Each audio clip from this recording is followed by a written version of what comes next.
Hey guys, Tennessee Yankee. Hey, today I'm coming at you with a little review of these no spill fuel cans and an improvement that I've made to the big one. Wanted to show you that. If you've already seen my video on my Ultimate 51 fuel mix, you've seen my little can that I use for that.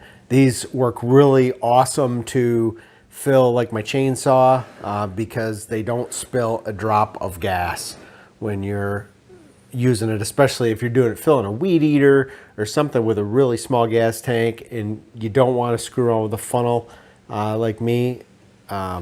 These gas cans come in handy. They're expensive, but you know, I find that instead of screwing around with all those other EPA compliant gas cans that stink, I really like these ones. So I got the 1 1/4 that I only use for my 2-stroke gas, and then I have a 2.5 gallon one that's a nice size, and then I got a 5 gallon one. So the thing about the 5 gallon one is, you know, it gets heavier when you're trying to fill it. Funnels don't always work well. You know, when I'm going to try to fill my side by side, try to hold the funnel there, hold a heavy gas can. You know, the funnel's going to pop out or spill gas all over everything. So I've seen those more expensive racing fuel cans and things like that, and most of them have a built-in hose, if you will. So I'm like, hey, why can't I do the same thing? So I went to Lowe's, picked me up 2 foot of this clear tubing, and let's see, what size did I get here? This is 1 1/4 inch. It's called Easy Flow. So it was probably $2.50 a foot.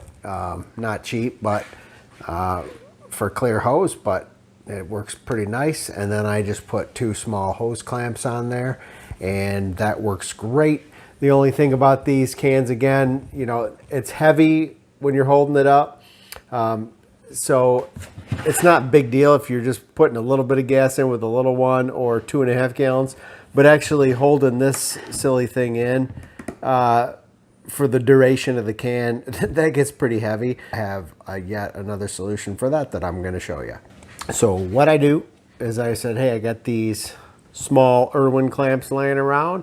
Why don't we utilize one of those? So I'm going to stick one on there, show you how that works, and we'll top off the gas in my side-by-side. So I'll show you what I got here on the handle. Before I fill it up, I just took that small clamp and tightened it up on there. That's all the way in, and should be ready to flow. And then let me show you on my side-by-side out here, part of the issue. So out here, you can see where they have the fuel. I mean, you can imagine trying to get a funnel at that angle and trying to find the right one. It's difficult. So that's where this hose really comes in handy, and I can put, you know, at least half of the hose in there while I'm supporting the can up here on my leg. So I'll show you how I do that. Full disclosure, this is only 2.5 gallons right now, but I don't need to fully be topping off my machine because it's already got about 3/4 in there. So throw that hose in there, and if this was full, I would just rest it up here on my leg and let it go to town. And now that I got the clamp on there, I don't have to hold anything down. Works pretty nice.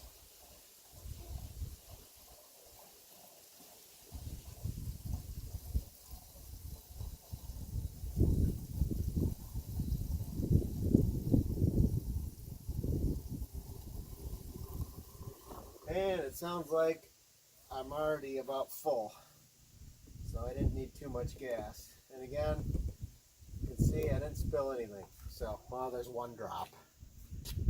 Stand corrected, but pretty nice setup. I like it. Hopefully you like it.